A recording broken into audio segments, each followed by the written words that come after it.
Hello, hello, and welcome back. Today we are sitting with Wynter Storm. She's an artist, poet, drummer, and founder of the Utah Black Artists Collective. She was a published poet at 8 years old and has done a lot of really awesome things, which you'll hear about today. Today she's also going to open up about growing up in Utah as one of the only black students in her school, navigating racism from a young age, and also coming out as queer to her family and church community, and how those experiences fueled her passion for art and advocacy. So I really enjoyed sitting with Wynter today, and I'm excited for you to learn from her.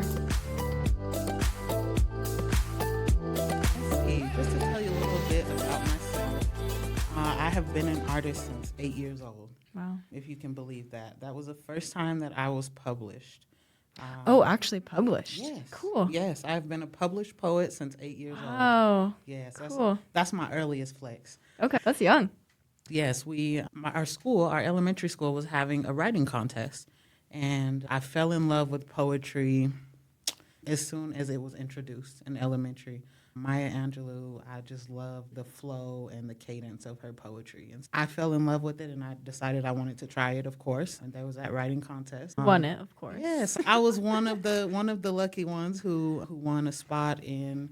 We had a book. It was a really big book back then that had a lot of different elementary schools in different states as well, like on the West. It wasn't just Utah. I want to say there was some from Las Vegas, California, but Okay. So it started with poetry. yeah, started with poetry.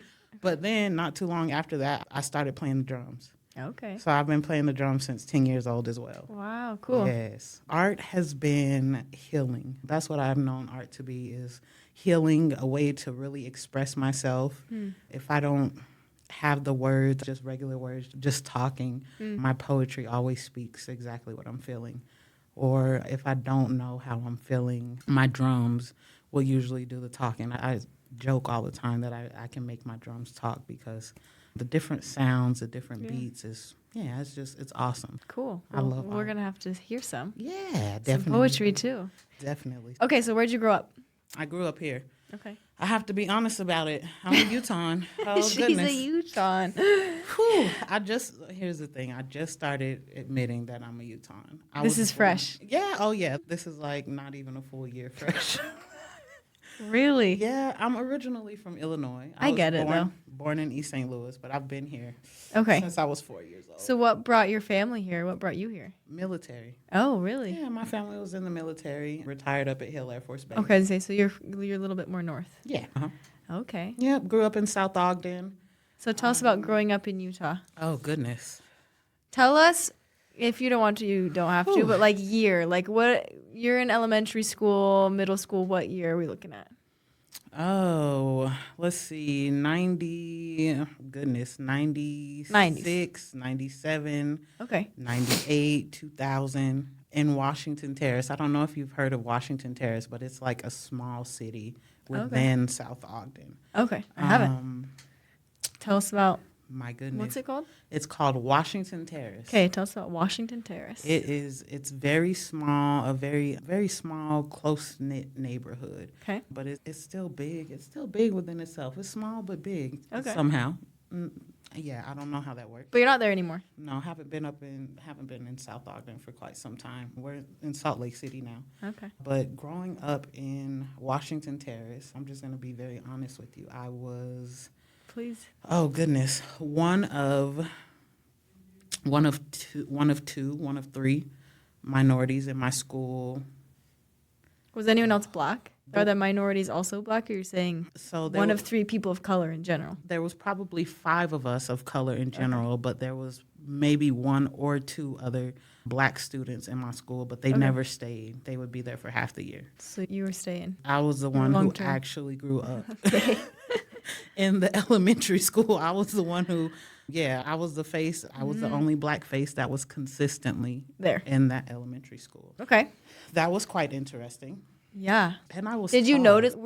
Did you notice it from a young age? Oh, yeah. You were aware. Because some people are like, I just didn't realize That was for a long time. Yeah, that was the first time I didn't really know the feeling of racism from home. Sadly, elementary was the first time that I learned what racism was. And sadly, it was not from the students. It was from a teacher. Oh, no. 3rd grade was when I learned what it looked like for someone to be racist against me, treat me differently for the color of my skin. And I remember going home crying. I remember I can still feel like how hurt I was back then because of what that teacher said. And so, of course, like I told my parents about it, and it was, my parents came up and had a meeting with the principal, and yeah, that was my first experience with racism, was in 3rd grade. And when you talked to your parents, what was that experience like? Were they, I mean, I'm sure as their parents, they were like, we knew this day would come. Yeah. But for you as a child interpreting that, what was that experience like? My parents were actually very upset. Yeah. I can't say that they felt like I knew this day would come, because I feel like that they moved us to a neighborhood where they hoped that I would not deal with that. Oh, interesting. They were really upset. Yeah. They were really upset. My best friends that live right next door to us my whole life, they're Hispanic. I didn't deal with racism at home. Yeah. I didn't know any different. My best friends would always, we would joke and say I was Blaxican and they were Blaxican. That's just what it was.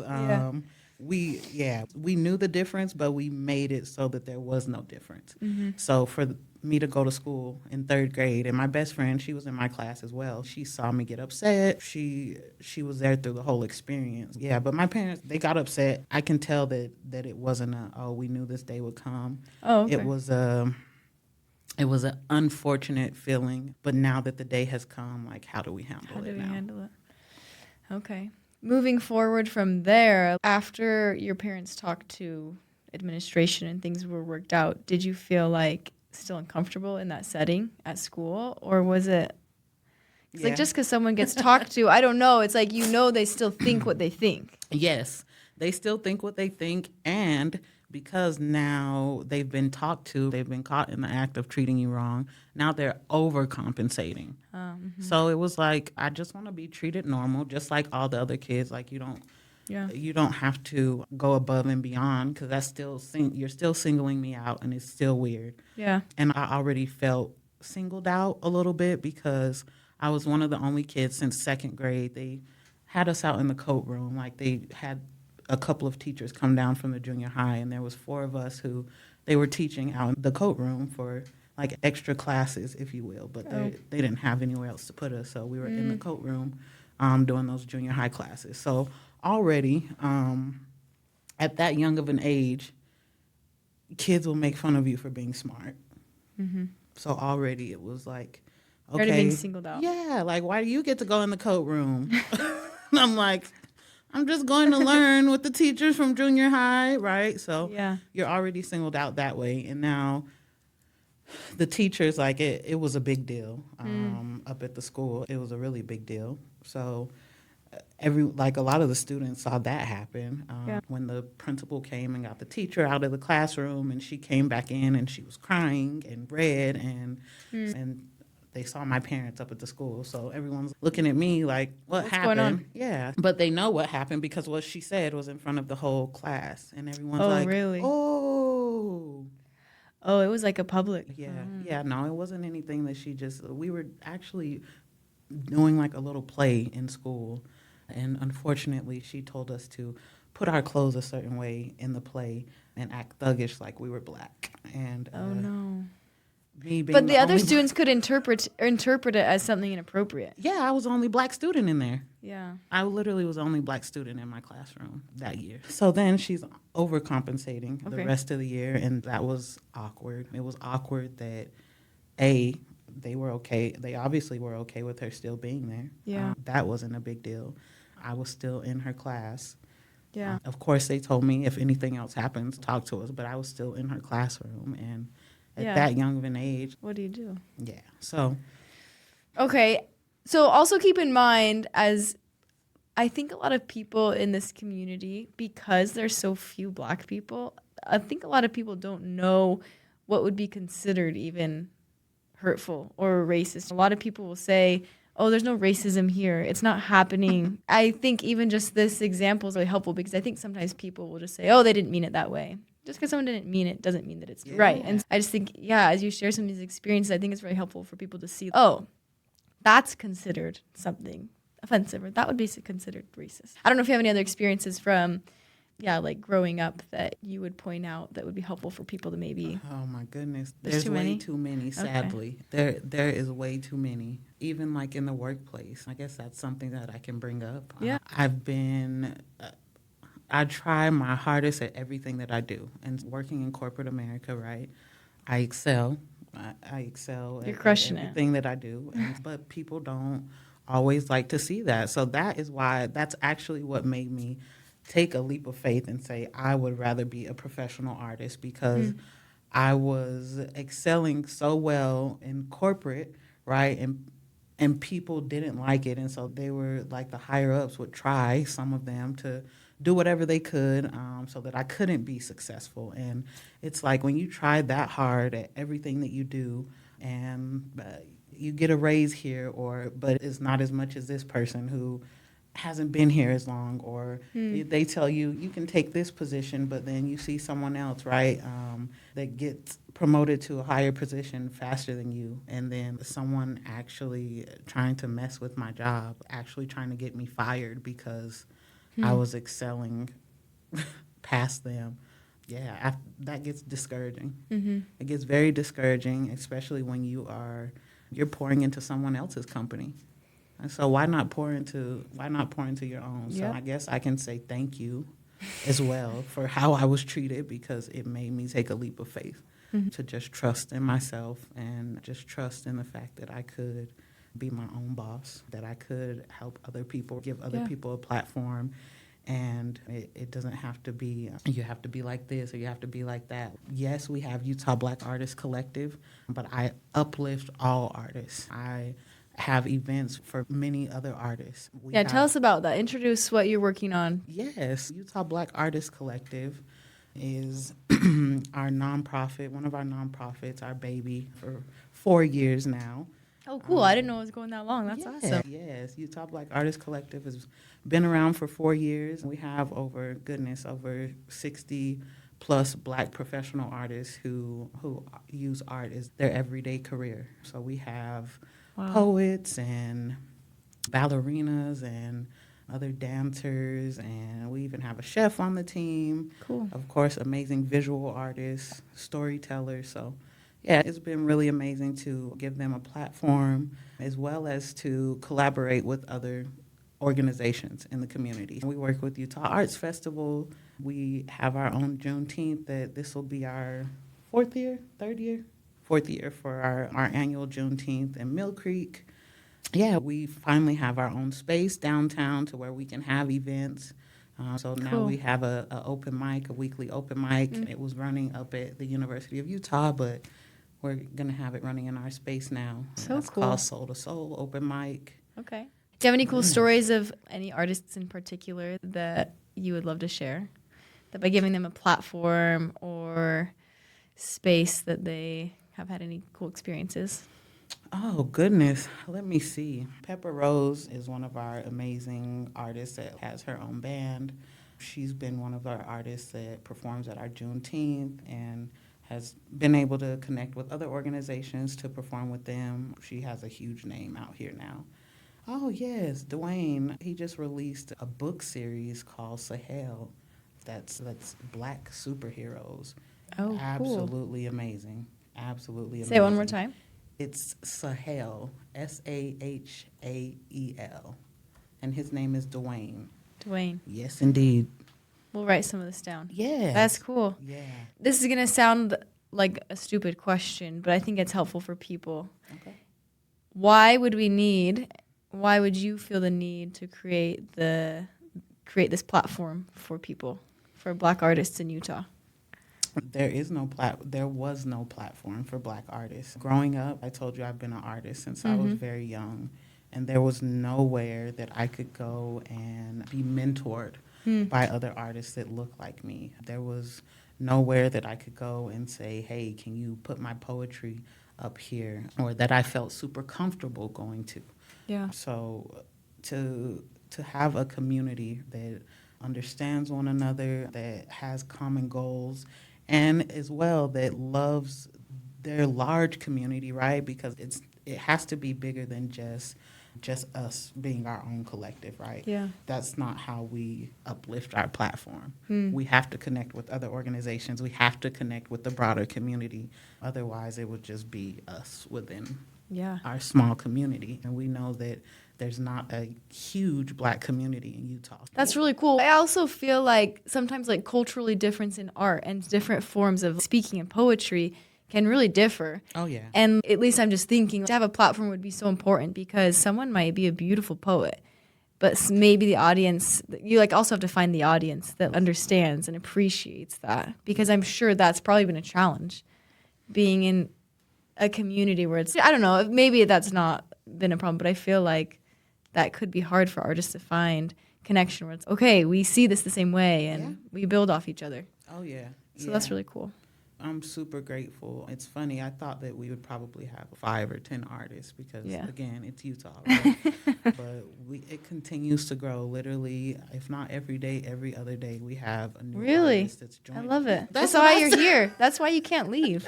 Yes. You've grown from 5 to... That's amazing. Yeah, 60 plus. I love it. That's awesome. Okay, talk to me a little bit about, do you have any, we're going to talk about the good and the bad. I don't always want to feel like I'm just like trying to draw, like what are the bad experiences you've had? That's not true. But I would love to hear if there's any insightful things or like pet peeves being a Black person in Utah. For like example, my best friend when she moved here, she's Black, and she's there's nowhere to even do my hair here. She's here in Utah County. Okay. Well, she's in Salt Lake now, but she still just does her hair because she hasn't found anyone. I got to connect her to you guys if you have suggestions. But anyway, things like that. Are there like little things where it's just helpful insights or pet peeves that other people wouldn't think about? Here's the thing. The way that I try to approach things, when I see that there's an issue, I try to fill that need. That's why I brought my book. I love it. One of my favorite books. Tell us what it is. To Fill a Need. It's by Brent W. Warnock, To Fill a Need. And it's 13 critical tips for success in business and life.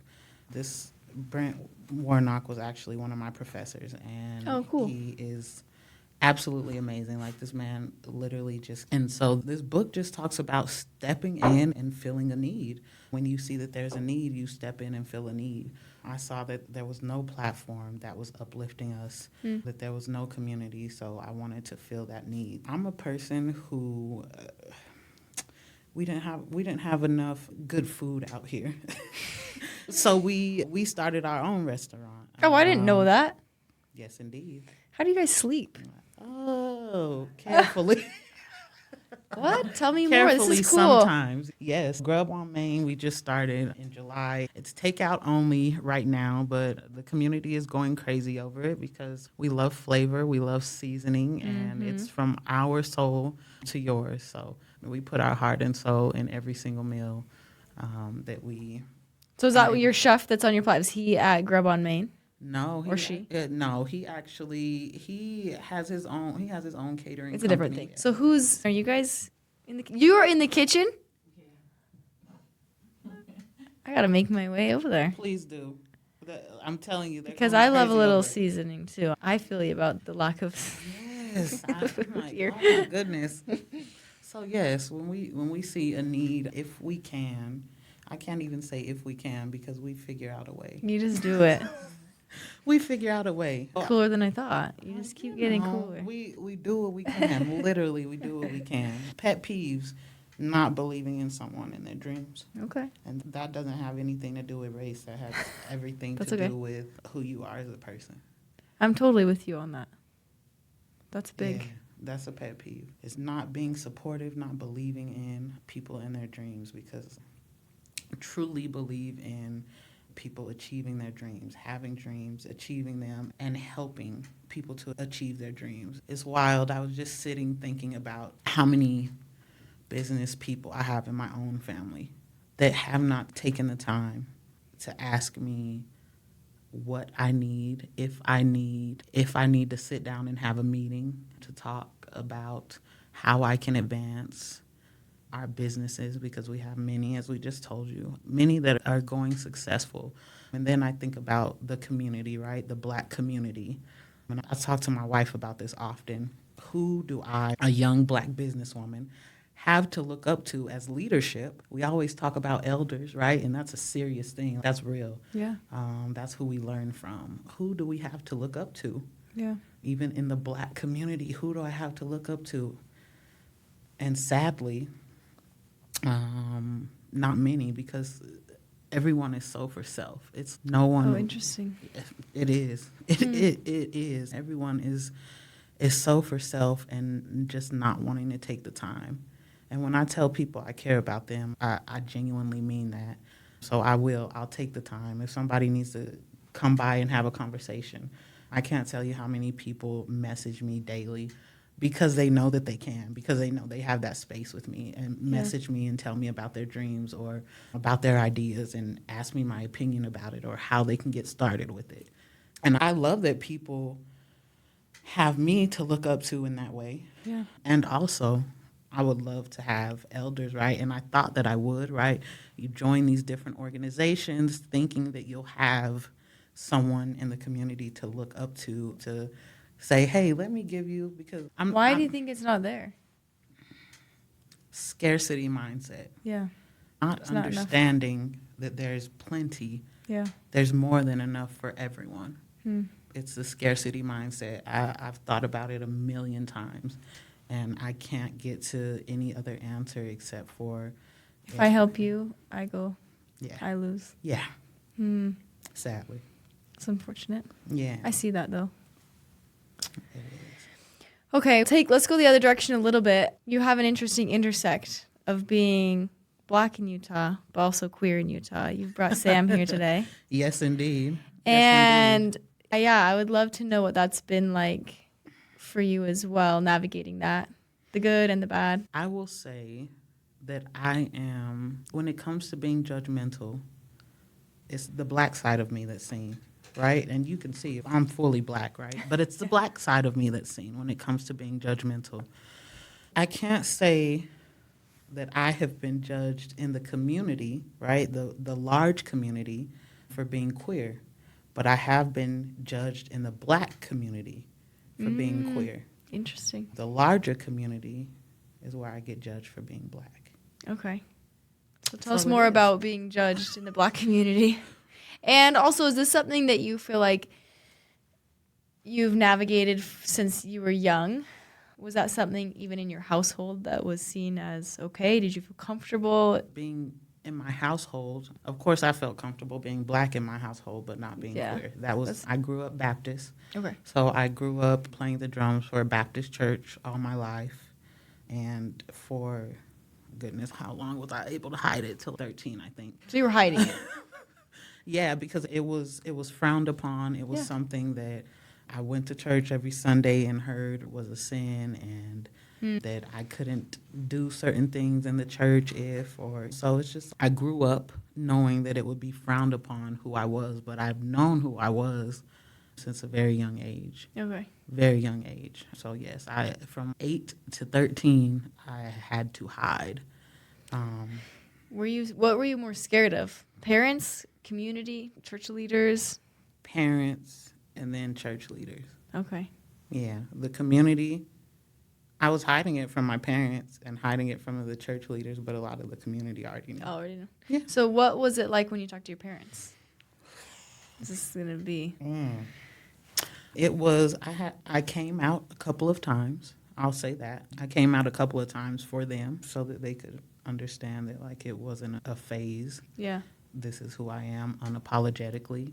The hiding was for them, not for me. I didn't feel the need to hide for me. I've always been comfortable in my own skin. Beautiful. But yes, I came out several times for them. They weren't happy the first, second, or third time that I came out, but I am who I am. And I'll always speak my truth. Yeah.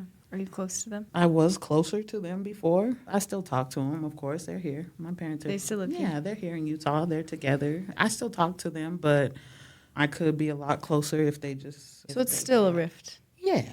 Okay. Yeah. I'm sorry. Yeah. They try to act like it's not. Okay. But, yeah, it is. It is. It is. Yeah. But at that, like when you were younger, the church was a huge part of your community. It sounded like you were playing the drums. So what was that like? You said you were hiding from them as well. Was there a point where you had to say, okay, this is who I am, will you accept me? Or was it just I have to walk away? What was that like? It was me just being who I am and them trying to pretend who I wasn't who I was because I was the best drummer. So Come on, yeah. Wynter. Yep. Yep. I actually have a poem about that. It's funny, but Do you want to share it? oh, goodness. Do you have it? I do. I do indeed. I do indeed. It's called Church Girl. Oh, I haven't shared this in a minute. Church Girl. Okay. I've stepped onto the holy grounds. Lean not into my own understanding, but into a God and a congregation who always preached that their love was godly enough to save me, to heal our nation. I've heard the holy voices, singing praises like no one was watching, hands lifted with a mission, some choirs that require an audition to be led by a bitter director to do his work. I've witnessed the heads bowed, some to pray and some nodding off to sleep, heard deacons stumble over words, results of too much holy wine to drink during home communion last night. But at least they showed up to service, right? Yes. I felt the fire in my nose, smelled the fuel too during special prayer after not knowing what else to do. I've been baptized, submerged into the chilling water right after being asked if I accept him and right before the preacher's message that they know he would never accept me. I was raised to put all my faith in a man that I had never seen, told that he loved me like my daddy. No matter what, he loves me. Mm-hmm. Yes, I used to be a church girl. I used to rise early on Sunday mornings with sheer stockings itching my legs, under my pretty dress, to attend a school that taught me more lessons about judgment than it ever did about self-love. A message they promised was delivered from above. I've witnessed people lost in the spirit. When the Holy Ghost took over, he was selfish. To be lost in the spirit is to not find thyself associated with me. Said church girl and gay girl together is ungodly. They call it being holy, spiritual even, their reason. Church girl, gay girl, and drummer girl could not coexist in that world. No half-stepping, as some use their mouths as a weapon, every word rebuking you like a sin. They call it speaking in tongues. I've dropped to my knees and prayed for love and acceptance, begging for a shift in the atmosphere. I guess I was praying for the wrong thing or you just couldn't hear. I was saying save me instead of change me. I used to be a church girl. I used to play those drums like every beat was worth the risk. But when gay girl was exposed, they said gay girl, church girl, and drummer girl could no longer coexist. And my relationship with church ended at this. Let every holy hurt vessel inside thy heart say amen. Can I give you one of these? Please. Thank you so much. Wow, that's beautiful. Thank you. I see you at 8. Wow. That one wasn't at 8. That's a more recent one. That was probably about 4 or 5 years ago. But I know, but that's good. So I believe you that you Yeah. were published at 8. Oh yeah. I'm going to need about 5 minutes to think about that. Please do. I want to hear how you feel about it. Please do. It's heavy to me. I'm a no fluff conversation kind of person, so I want to know if you believe in God. I do. But I will tell you, I believe in God, but I've also seen so many people hurt at the hands of people who say they believe in God. Mm-hmm. Whether it's in your church or my church or someone else's church. And it hurts me, which is why I'm here doing having these conversations. I love it. Very important conversations. Yeah. Very. Because the God I believe in loves you. Loves everyone. Anyway, just so at a young age to have to navigate that is just heavy. It is. It's a lot. It's a lot. And to see people have to figure that out and navigate self-worth I just think there's a lot better way that we can be navigating that. So thank you for sharing that. Thank you for taking the time to create it. I appreciate you. Even the way you say it, I'm like, I'm going to need that recorded, sent to me. Okay, tell me more. Is there any other thoughts about that? It sounds like you always felt comfortable in your skin. You felt comfortable in the community at whole, in your family, a little less outside of your family within the Black community. Is that also less accepting? It depends if they're churchgoers or not. Okay. So you feel the least amount of belonging within a Black church? Yes. Is that correct if I say that? Sadly. If I'm playing the drums, no. Okay. But if I just go in there with my wife, yes. Okay. Anyway, any other thoughts? Sorry. The only other thought that I would have for any and everyone listening is it really is impactful how you grow up, the support that you have. No matter who you are, the support that you have, it really does impact your life. It really does impact your future. Like you said, at a young age, it was me building myself up. Mm-hmm. I know that this is who I am, and they feel this way about me, but I can do it. But I believe in myself. But I know that I can keep going. I know that I'm a great person, right? Mm-hmm. It's a lot of building yourself up, and I understand how strong you have to be to navigate things like that. And I also understand like how harmful it is and why so many people in the queer community have chosen not to. Mm. I understand both sides. And it doesn't mean that this is what you want, but it means that you simply have understanding, because it's not easy to navigate. I won't sit here and say that any step of this journey has been easy. Has it been worth it? Yes. Because now I can sit here and talk to you, and hopefully at least one or two people choose to treat their child differently, choose to treat their sister, their brother, their family member differently in a positive way, choose to just love them by listening to this. So that's all I can ever be hopeful of, is that hopefully someone chooses different because of what I've gone through and the story that I'm always willing to share. I love that. Thank you. Follow-up question then. I want to know where you have found the greatest sense of belonging. Because once I see you, I have more empathy for you. Yes. I understand you. If I hear about something going on and I don't know you, it's less, I don't feel it. But if I've sat here with you, I've looked you in the eye, and now I've heard your story, then I'm more aware of you, and I'm thinking about you and people that are in that space, and how can I be kinder? How can I connect more? Anyway, long version to get to that question. Let's come back to it. Sorry. The art community. Okay. Yeah, talk to me a little about that and the healing that you found there too. The art community has been so accepting. I've always found a safe space in my art.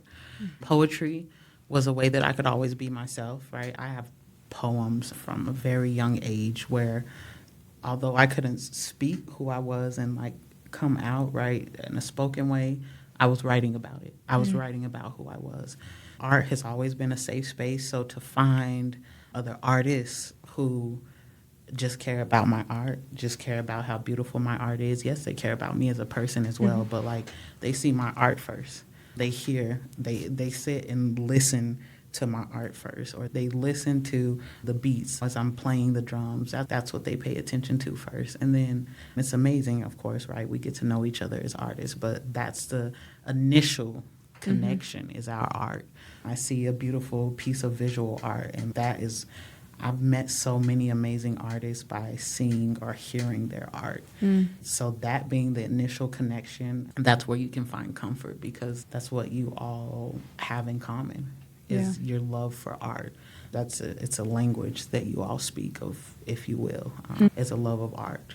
And the healing aspect. A lot of us, I've talked to so many artists, and a lot of us use art to tell our story, to express the emotions that we can't any other way, or are told, you were told not to at some point, right? because there's a lot of artists that are like extremely shy, that you don't hear them speak, but you will hear them belt out the most beautiful notes. Yeah, that's the healing aspect of it. Is every artist that I've honestly encountered says that that's what brought them to art. That's why they started creating, because it was something missing in them, some piece of them that they wanted to express with whatever medium of art that they use, or multi-medium of art. Right? A lot of us are multifaceted artists. That's cool. So the community built on common purpose. Yes. That's beautiful. It is. It truly is. Truly is. I have a couple of things I wanted to ask you. Okay. They might be all over now because I was just enjoying talking to you, and now I'm looking back at the notes that we talked about.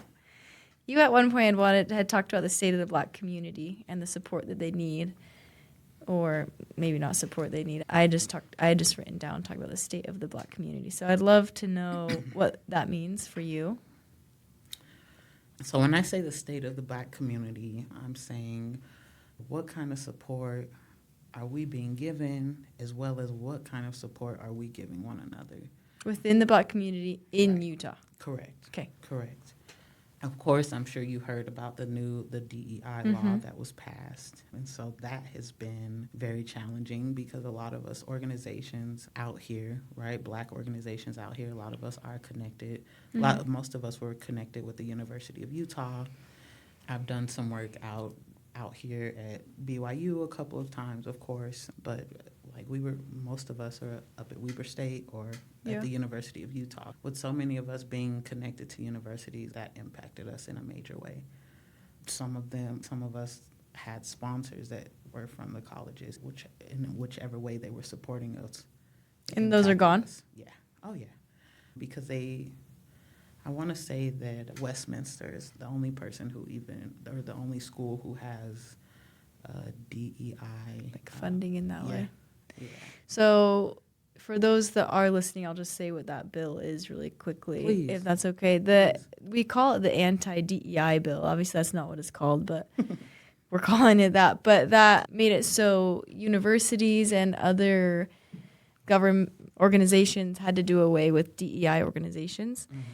It didn't impact us quite as much at BYU because we're a private university. Okay. We did do some name moving around. So the hard thing is everyone had to change their name, and now it's just confusing. We're like, now where do we look for? They're still doing similar things, but now we don't know what anything's called. Yeah. Anyway, so I just want to share what that was because I don't think a lot of people knew what that was. So anyway, so that took away DEI offices at the University of Utah, which then took away funding for a lot of the things that you're working on and people that you know that are working on things. Okay. Yes. That can be devastating. It definitely is to the community when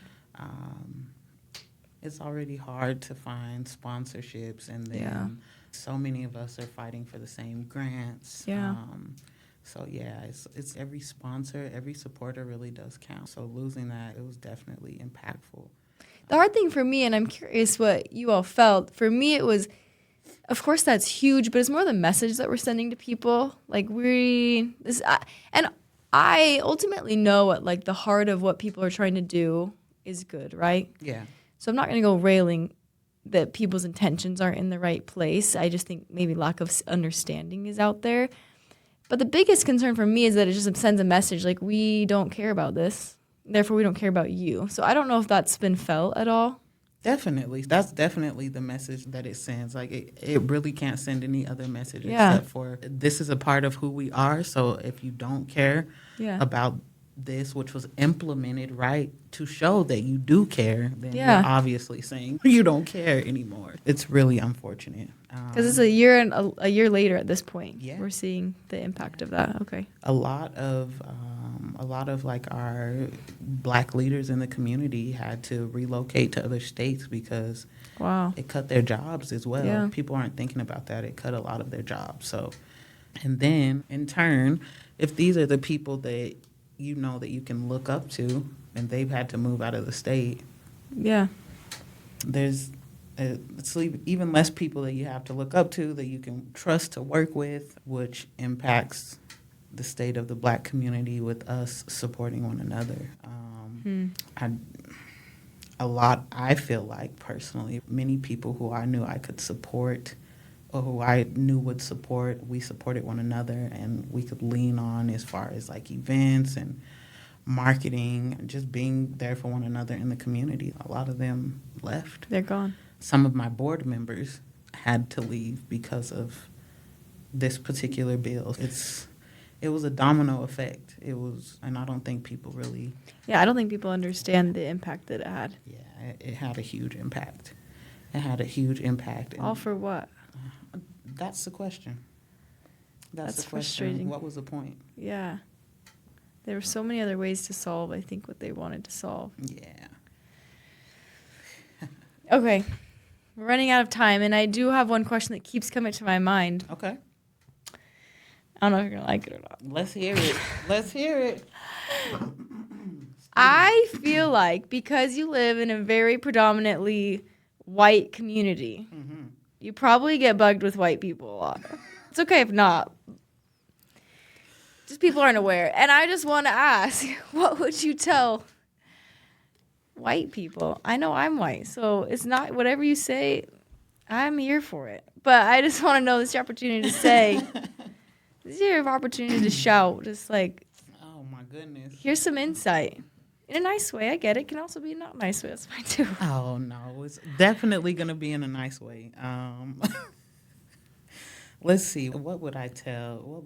If you don't have anything, that's fine Tell too. It my just keeps community. coming to my mind that I want to ask you. No, it's a very important question. Because you don't get the opportunity that often. No. And a lot of times, if you're going to say this to people, they're going to be, oh, she's she's got opportunities. I'm one who, in a nice way, says what I need to say. That's great. You say it in a nice way. Yeah. I can just write a poem about it and make it sound pretty. That's true. All right. I'll someone else then. Yeah. No, it's okay. I just mean sometimes you're very aware of hurting people's feelings, and I want to give you the opportunity to share something without feeling like you're going to hurt someone's feelings. You're not going to hurt my feelings. I appreciate you. Don't judge what you don't know. If I could say anything, don't judge what you don't know. Just take the time to know. And I would say that to anyone in the community. Yeah. That's real. Take the time to understand. Take the time to learn. Take the time to understand. And don't be so quick to judge what you don't know or something that's new, something that's different. Just get to know. You don't need to be judgmental.